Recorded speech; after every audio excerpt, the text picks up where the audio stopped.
Hello, and welcome to another episode of the Big Money Stylist podcast. You know what I love? Do you know what I love? I love the podcast. I know. I love when like our students or just random stylists or random people like share it and they're like, listening to my favorite podcast, got my coffee. Like to me, because podcast is like one of those things, it's not like you can see likes or comments or anything like that. So you only know by feedback if people choose to give you feedback. Literally. And so I love when people are like, my favorite show every week, my weekly motivation. I'm like, oh, thank you. It's so fun. I know. I when we started this whole podcast thing, I was like, I don't know. Who listens to podcasts? I was like, is anyone actually going to care? Yeah. And you know what? Even all the classes we do, like, I'm like, who listens to podcasts? And I'm so surprised. Like, almost like every student's like, I do. I'm like, whoa. Mm-hmm. Speaking of. I've actually started getting people going, can you like branch out then? Can you do other things? I'm like, nope. One trick pony. Sorry. Speaking of classes, we launched 2 classes and they already sold out. So yeah, 2. They were. I guess that was very climactic and anticlimactic. Hey, guess what? We launched classes. They're already sold out. So sorry. But no, that's good. I never know. Like because we've been so focused with education inside the academy, and the academy is a year-long program with both virtual and in-person trainings. And so I never know. I like throw out a class and like they sell out like hotcakes. See, and I feel like I knew it was going to sell out. I know, quick. I kind of did. I was like, but then there's always this piece of me. I think I'm really hard on myself. I'm like, prepare for the worst. What if it never sells? No one's going to buy. People are going to ask for a refund. Yeah, and then they always sell out like super, super fast. So I always tell people, I'm like, if you're not on the email list, make sure you're on the email list because every time we launch a class, they sell out. And we would love to offer more classes, but we plan out our schedule like. It's pretty planned out. It's pretty planned out. So I'm like when like we can only put classes on like probably like maybe 4 times a year, honestly. Yeah, and these are already 2 of them. So if you want to be on the email list, go to nbr.education and definitely. But we do have, I will just say this since we're talking about this, we do have open enrollment this year. So last year, if you wanted to join the academy, you had to come take a class and then get an invitation through a class. For the first time ever, just like you would go to any hair school, there is open enrollment. So if that's something you're interested in, if you're like, I'm going to bypass the class, I know I want straight into the academy, that's new this year. So I guess there always is an opportunity for education. Yeah. It's just like you have to commit for a year or wait for a class. Well, and honestly, I think it depends on how much education you want and what you want education in. If you just want to learn hair, then cool, you can go to a small class. But if you want to learn NBR and all like the tips and tricks and how to structure your business and like pricing and contracts and applications and funnels and that's the like biggest thing, honestly. There's so much. Like there's like it's like one thing to be good at the art. It's one thing to get a certification, but it doesn't matter how many certifications you have on your wall. Like if you don't know the basics of business, assistant training, hiring, firing, overhead, like all of that, like you're kind of fucked. You are fucked. but yeah. So that's kind of what the premise of that's like what Ani and I are very passionate about. Obviously, NBR is like the tool to make phenomenal money behind the chair, but it's really the business marketing and sales. So every week we try to share. I feel like this is kind of like a introduction / pitch, so you're welcome. You're welcome. You're welcome. But every podcast we try to add some value and just like talk about like what's going on with us, what's going on with our students, what's going on with life. And we have 2 topics. So what are we talking about first? I want to talk about friendship, which sounds so I know, weird. you're all... And bear in mind, this is not like some fucking camp, hold hands and I didn't know where you this. were going to go with this because this morning you text me and because we were always like, I'm like, what do you want to talk about today on the podcast? And you're like, having no friends. And I was like... Danielle's like, that sounds fucking dark. I was like, no. I think I'm your friend. And I went to I'm like, you're actually like my closest friend, yes. But no, not in...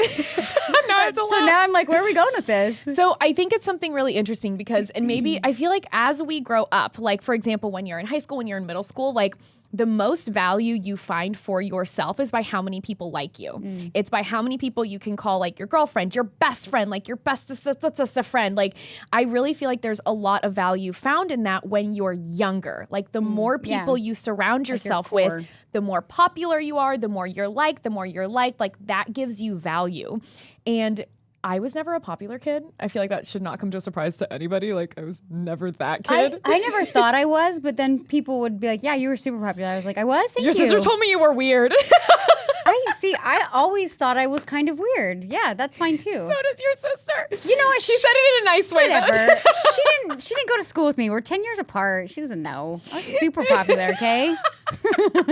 You're all offended calling her like, how dare you? I don't like to think of it as weird. I like to think of it as quirky. You know what, though? I think quirky people are my all-time favorite people. But I feel like when we're younger, like that's where we almost like find the value in ourselves is by how many people like us. And me and you and another team member, we were having a really interesting conversation the other day, like talking about team members and friends and what we do on the weekends. And Danielle literally looked up from her phone and she goes, yeah, I don't think I have friends.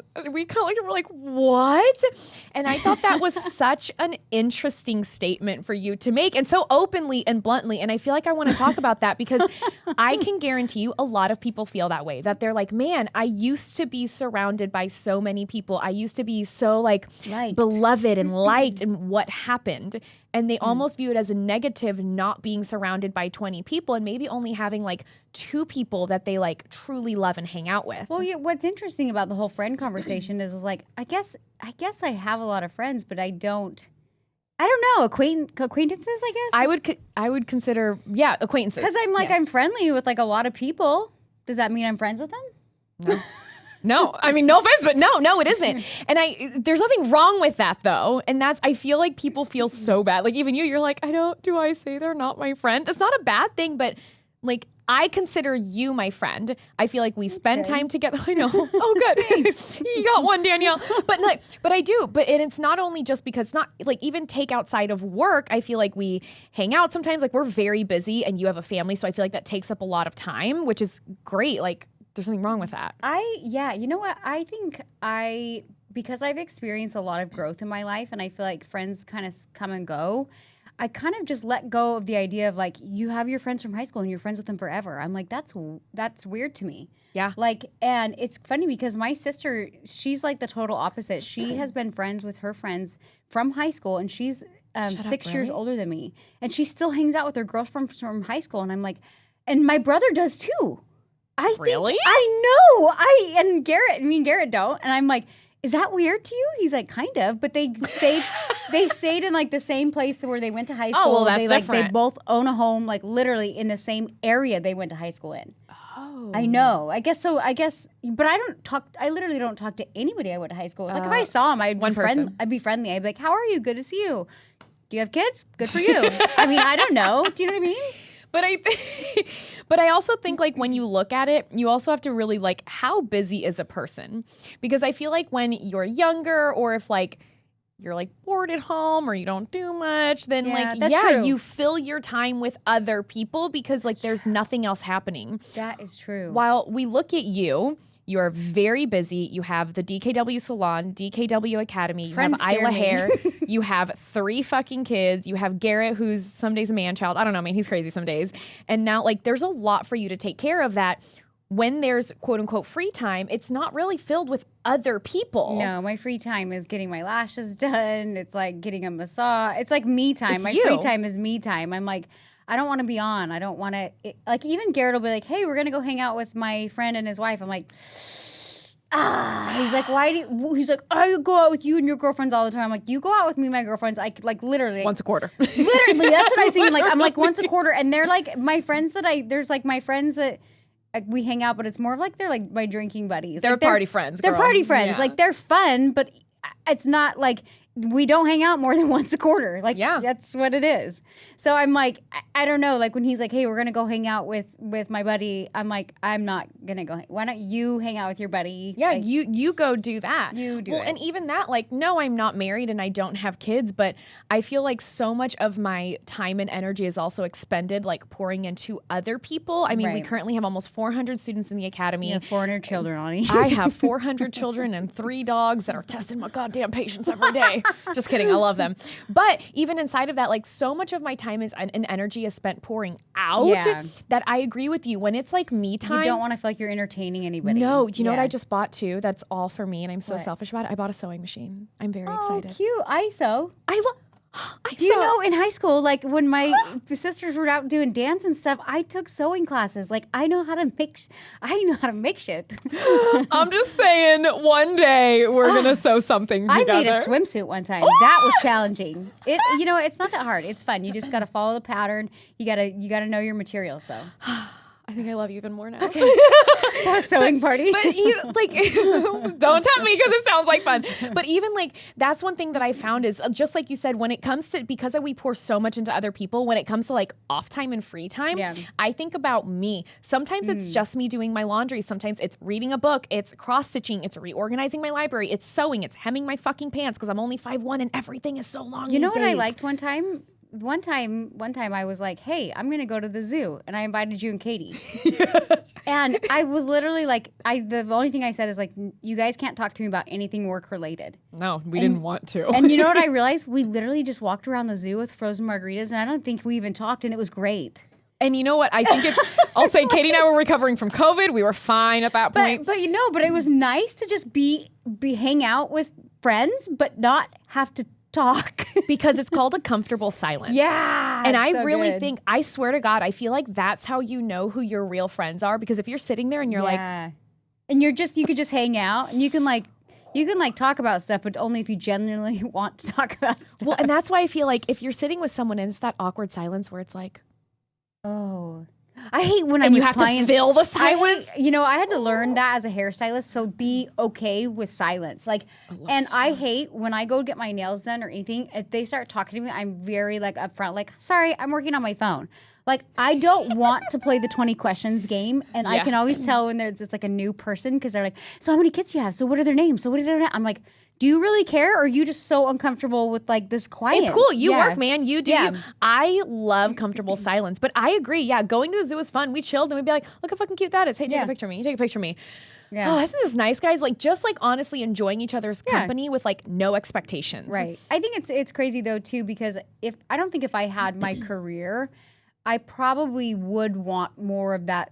I would look forward to more of like that social time. Like, I like a good girls' night, you know what I mean? But if I didn't have my career or anything, I'd probably want a girls' night twice a week. I'd be like, who's ready? Who's ready for a margarita? Let's do this. But because I have to like stay focused and I'm so busy. Well, and also I feel like really it comes down to like how fulfilled is your life? And some people, like, honestly, I may have just triggered some people by saying that, but I think that a lot of times the reason that people go out is they either need that validation or they almost feel like they're missing something that needs to fill them up. Yeah. But I feel so ridiculously, even though some days I'm like, curse this job, that rarely comes anymore because most of the days I'm like, man, this is rad. Am I tired? Yes. Was that exhausting? Right. Fuck. But it's like you feel like you're like living your purpose. You know what I mean? For sure. And I feel like I hate it when you feel like you need to stir up drama because it gives you like purpose. I made a post on Instagram that I was just saying like, hey, a lot of artists like they say, oh, I don't have time to take on more work. I don't have time to do this. Like they have all this like chaos going on in their life. And it's honestly like it's just an excuse. Like if you were to kind of get rid of the chaos and get rid of the drama, like you might actually be able to like look at things a little bit differently. And so I think that oftentimes when like you don't have a very fulfilled life or you're not doing what living your purpose, living your purpose, like your passion, whatever, like you find purpose in drama, as bad as that sounds. Look, we all have known those Does dramatic that make sense, people. Yes, that makes sense. Because here's the deal. I don't need drama in my life, nor, dear God, do I want any, because I know I want my focus to go elsewhere, because every day you and I are pulled in 500 different directions that then if you add drama and shit talking and he said, she said bullshit, it's too much. It's now taking away from something I love, even if the thing that I love is work. I don't have time for that, nor will I actually allow it. I usually shut it down, especially being a salon owner. You can always see that particular person who's like prodding for something to be like, I fucking hate that. Do you know what so I mean? Like, much. but how is your marriage? Like, but don't you hate when your husband does this? I'm like, yeah, I fucking hate it. But I usually but I'm usually like, I usually try to like steer the conversation in a more positive direction. And I honestly, I genuinely believe that that's why when clients come to my salon, they're like, the energy in here is so good.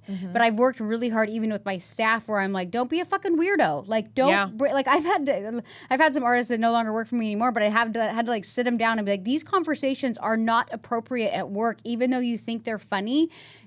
they're not funny. You're I'm like, weird. it's weird. It's inappropriate. Even if you're really close to that particular client, you don't know who's on the other side of that chair. I'm like, don't talk about it. I'm like, just keep it light, keep it positive, keep it friendly. I'm like, there's no reason. Like, if you feel a client like, oh, poor me, like, take it the opposite direction and try to make light out of their day instead of like having it be negative. Because hair is such a fun experience, and you want your clients to feel like, oh my God, like I'm on fire. And it could be based on like the conversation like you're having with them. Well, even for example, like I'm only in the salon one day a week. Yesterday, both my clients were like, I've been looking forward to this for weeks. I'm so excited. And even at the shampoo bowl, we were talking about something, and the client was talking. Then she goes, this is my favorite part. And then I go, let's just put a pin in the conversation. You enjoy your shampoo. We'll talk about it in 10 minutes. And she's like, oh, and I'm like, don't worry about it, girl. Like, conversation will always be there. The shampoo will not, though. So let's do this. And that's one thing I think, because I know so many people, even one of our artists recently, she was literally like, I've lost all my friends. Like the people, like we've been friends for so long, like now they're gone. And I could tell, almost felt like heartbroken by it. Like a little bit betrayed, a little heartbroken. And I'm like, yes, but look at why you guys aren't friends anymore. Like you just outgrew them. Yeah. And we had this conversation on another podcast where I'm like, some people you kind of make a slow exit, and some people you're kind of like, hey, you're a quarterly friend. Like, you know what I mean? Like, as bad as that sounds, but it's like, it's not that you don't appreciate your relationship for what it is, but you understand like that type of relationship, and you're like, hey, like maybe I was the one that wanted, like I was being too needy, and like maybe you're a quarterly friend, and that's all it is, and there's nothing wrong with that. Have you ever had a needy friend? Yeah. Fuck. Yeah. I have a needy husband. I do really well with like hands-off friends who are like, hey, you want to talk? No? Okay, cool. You want to go to dinner? I'm busy. Not a big deal, man. But friends who are like, you haven't made time for me in 3 months. I'm like, have you seen my schedule for these last 3 months? You haven't made time for me. But I also think like that's what's so good about even like the friendships that we have here inside of the company is our goals are the same. We're aiming for the same thing. Growth is like a fundamental pillar here inside of the entire like not community, the entire company, that it makes it easy that like it's not weird if someone starts, because I feel like that might be even why people like quote unquote lose friends, because they're like, I'm really excited for this big thing, and someone else like shits all over them, and then they make you feel bad. Then you start doubting yourself because the person that you've known forever that hasn't changed in 20 years shit on your really great idea. Right. You know what I hate too inside, just like thinking about like salon atmosphere, I hate cliques. Like I've had cliques come and go. When I see cliques, I'm like, either you're all fired or we're gonna figure this shit out. Like, yeah, I don't like it. I can't. I don't even like when people like individually like buddy up and like. I'm like, no, don't form an alliance. What are you doing? Like, but that shit happens in salons all the time. It happens in every business. Like, I really think it does. And it does. You do need to be aware of it and put a stop to it. And that's not to say people in the salon can't be friends. And yes, some people will always like bond better with particular other people, and that's okay. But you can tell the difference between they are close friends and they're forming a clique. But what I don't like is if somebody's not happy with where they're at or the salon or whatever it is, and they need validation and feeling like they don't belong there anymore. So then they try to take people with them. Like they're like, hey, don't you hate like putting like thoughts in their heads? Like, do you know what the shittiest fucking move I've ever seen is? When someone, for example, person A goes to person B and they're like, person B, didn't that thing that person C do make you so mad? And person B's like, I didn't think about it, but now that you say it, yeah. And then person A's like, Then they go to person C. Hey, person C, did you know person B said this about you? I'm like, son of a, how fucking old are we? It legit reminds me of like Mean Girls. You're like, it's ridiculous. Oh. Yeah, I'm like, can we all be grown-ups? Can we all be adults here? Like, I don't know. I was talking about that actually with my trainer this morning, because she's like, yeah, I've seen some of your educators come and go. I've seen some of your like people in your program come and go. She's like, and some people are like straight up nasty about it, and some people are just like, yeah, like, cool, I'm doing my own thing. I'm like, I know the ones that are nasty about it, they need justification for their feelings of like leaving or whatever it is. Because they're not confident in the choice they made. And that's the thing. If you leave a company and you know you left for the right reason for you, there's no trying to make the other person a villain. Right. You only try to make the other person a villain because you most likely have done something wrong. So you are now trying to justify your wrong actions by making someone else the bad guy. I fucking hate that shit. Just own up to it. If you did something shitty, say you were shit, and that's okay. We all learn and grow from it. I would say too, if you're a salon owner or business owner and you sense that somebody, because I'm guilty of this, I'm like, oh, I want to save people. They'll come around. And now I'm like, I have to take in account, like, ooh, if I'm recognizing like weird things inside of my salon or my business, I have to like nip it in the butt before they try to like form an alliance and take other people with them. Yeah. And so that's like one thing as a business owner, like don't like kind of determine like what's okay and what's not okay, and then make sure like you can't just like ignore it and be like, oh, nothing's happening, nothing's going on. Like you have to make sure that you're like, hey, if this isn't the right fit for you, like it's okay. Like, what do you want? Like, what do you want? Like, you need to move on. You need to go. Like, this is where we're at. Well, and you might even be the person on the other side. Instead of the business owner, you might be the person that you're either feeding shit into someone else's ear, or you're the person being fed a load of garbage. Yeah. And I think you really have to be very careful and learn to like differentiate between this is my friend giving me friendly advice, and this is someone who was a friend giving me advice based off of their quote unquote feelings. Advice, but based off of their feelings and their bad experience when that's not your experience. Yeah. And I feel that's something like, maybe that's why I feel like my friend group it's generally been small my whole life, but I feel like as I get older, it gets like even smaller, and I'm more selective because I don't have time for that. And it's something I've told like even ex-boyfriends, nothing is going to stand in the way of me and my job. Like, if you think we're not taking over the fucking world, you're like, insane. We're spearheading this shit. You're like, but I like you, so I'll make time for you. But if you are in my way, I will fucking run you over. I will kill you. I will back over you. I will run you over. But you know what? But then that's also shown me like where my priorities sit. Like, I've made myself more priority, like starting like this year, because I feel like I've like let myself go in other ways. But that's our next podcast for sure. But even with that, like work, I love it so much. You stand in my way, I will run you the fuck over. And I feel like my current boyfriend is going to hear this. You're great. But I've said before, he doesn't get on my fucking dick about working a lot. And that's annoying when people do it. You're going to be on my ass. Same with friends. If you're going to be on my ass for having all of this growth in my life, and you're going to try to bum me out for like all these amazing goals that I've hit at such a young age, I just turned 31, you're not that excited for me. So honestly, you can probably fuck off at that point. So choose your friends wisely. And I'm just going to say this. If you feel like you're that person that you're sitting there and you're like, oh my God, I don't have any friends. I feel alone. I'm lonely. I'm going to have you consider you're not. You are not alone. You might feel a little bit lonely in times, but it's not that you're unlovable. It's not that you're a bad friend. It could be that you just outgrew the bubble that you were in, or that the people that you were surrounding yourself with don't actually fit for the person that you've become and the life that you have. And that is something that should be celebrated, not looked at negatively. And the thing is, it's crazy is like I've been through so many shifts in my life, like moving out of state with kids, this and that, and like I felt very alone at one point. At one point, I was like, I don't even like my husband. Like I felt so alone, and my family, I was kind of like pushing them away. Like I literally was like, oh my God. But in that moment, I was like, okay, Danielle, this is your opportunity to work on you. Like, what do you want? Like, now that you're not worried about anybody else liking you right now, you can look at it as like you're alone, or you can look at it as like, oh, I'm alone. Like, I'm alone. That's always my tone. I'm alone. I'm alone. meaning like, okay, well, what do you want? Like, it's almost like the voices, when you kind of accept that, when you're like, okay, like the voices kind of all go away. You're not worried about what other people think, say, do, because I think we try to hold on to people and try to like get them to come the direction that we're going. Yeah. And it's scary because we don't want to be alone, but there's actually a lot of peace on the other side of being alone. Well, and I think some people don't know how to be alone. Yeah, that's true. Like really, like some people will, like, even like you said, cause chaos, cause drama, because the thought of being alone and having to only have themselves to rely on is terrifying. Right. But I actually think that puts you in a really powerful place. I talk to myself more than I talk to most people. I don't care. It's true. I talk to myself so fucking much. I think out loud, and Ruby, my daughter, will be like, "Mom, are you talking to yourself again?" I'm like, I'm thinking out loud. There's a difference. She's like, you sound like you have a conversation with somebody. I'm like, well, I feel what I've done at this point is I use my dogs as the other person. I'm like, this is fucking ridiculous, isn't it? And then I'm like, you're technically talking to yourself as a fucking dog.